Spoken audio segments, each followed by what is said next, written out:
बिस्मिल्लाहिर्रहमानिर्रहीम। Binyamin voice के मौजूद दोस्तों अस्सलाम वालेकुम। लीबिया का सहराई शेर जिसने 20 साल तक अतालवी फौज को सहराओं में दौड़ाया और इनकी चीखें निकालता रहा, वो अपने नौजवान पैरोकारों समेत घोड़ों पर सवार, कंधों से बंदूकें लटकाए अचानक किसी घाटी या खजूरों के झंड से नमूदार होता और हमला कर देता, और फिर आखिरी वक्त चेहरे पर मुस्कुराहट सजाए तख्तादार से लटक गया। ये अजीम हस्ती कौन थी? वो लीबिया के एक छोटे से गांव जिनजोर में सन 1862 को पैदा हुआ। बुनियादी तौर पर वो एक देहाती स्कूल में उस्ताद और कुरान पाक का मुअल्लिम था। हद दर्जा सादा अतवार लेकिन मजबूत असाब रखने वाले स्कूल टीचर की इब्तदाई जिंदगी घर, मस्जिद और स्कूल के गिर्द घूमती रही। इसका बेपाया खलूस और आहनी असाब उसे एक अफसानवी किरदार वाला बागी बनाने के लिए काफी थे। 1911 को अतालवी बहरिया के जहाज इसके लिए अक्टूबर लीबिया के साहिल पर लंगर अंदाज हुए तो इटली की फौज के जनरल फाराफेली ने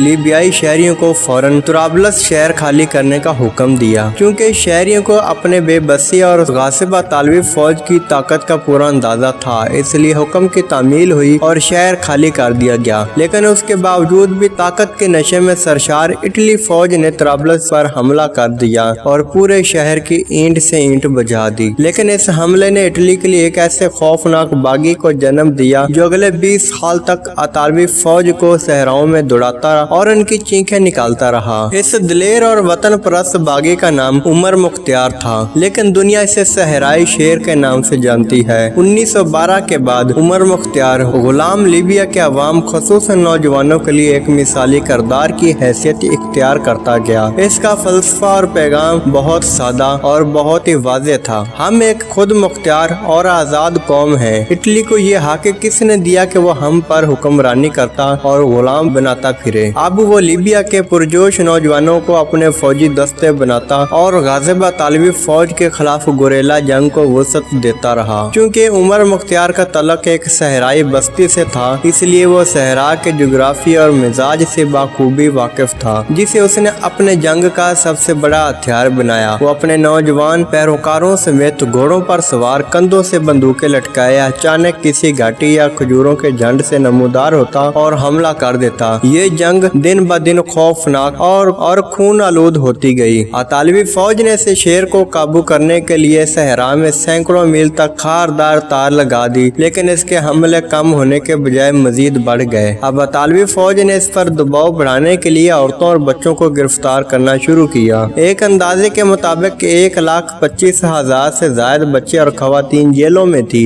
जिनमें से 2/3 जेलों के अंदर मार दिए गए। लेकिन इस बहादुर वतन परस्त की इस्तिकामत और हौसला इससे भी ना टूटा और पूरी जवान मर्दी से लड़ता रहा। मुक्ता में सखन गस्तराना बात कहने में क्या हर्ज है। हॉलीवुड ने उमर मुख्तियार की जदोजहद पर के नाम से कमाल की फिल्म बनाई और एंथोनी कोइन की अदाकारी भी गजब की है। ना देखी तो आजकल देखना कौन सा मुश्किल है। हाँ, तो बात ये हो रही थी कि उमर मुख्तियार की जदोजहद की एक दिन अतालवी फौज के एक बड़े कानवाए से उसका अपने साथियों समेत सामना हुआ और दोनों अतराफ से बंदूकें आग उगलने लगी। उस दौरान उमर मुख्तियार अचानक दुश्मनों के नरगे में आया। तब उसकी उम्र 70 साल थी, लेकिन फिर भी उसे काबू करना आसान ना था। लेकिन बहुत सारी बदकिस्मतियां एक साथ आ गईं। इसका घोड़ा फिसला और वो जमीन पर गिर पड़ा, जिसकी वजह से उसका बाजू टूट गया। वो फिर भी अपनी गिरी हुई बंदूक की तरफ रेंगता हुआ बढ़ा, लेकिन अतालवी फौज तेजी के साथ उस पर झपट पड़े और उसके साथियों ने जबरदस्त मुजाहमत की। सहरा की रेत खून से कीचड़ में बदल गई, लेकिन बदकिस्मती बहादुरी पर गालिब आ चुकी थी। 3 दिन बाद 70 साल के एक बूढ़े लेकिन जवान मर्द बागी उमर मुख्तियार को जंजीरों में जकड़ा हुआ फौजी अदालत के सामने पेश किया गया। तो बाहर फौजी सिपाहियों की लंबी लंबी कतारें किसी भी खतरे से निपटने के लिए तैयार खड़ी थी, जबकि अदालत का हाथा तालवी फौजी अफसरों से खचा खच भरा हुआ था। कमरे के एक कोने में जंजीरों में जकड़ा हुआ वो आदमी अकेला खड़ा ऐसा ऐसा कुरान पाक की तलावत कर रहा है। वो आजादी की तहरीक एक दरख्शां सितारा है। थोड़ी देर बाद अतालवी जज ने बगैर देर किए उसे सरेआम फांसी की सजा सुनाई, तो वो उसे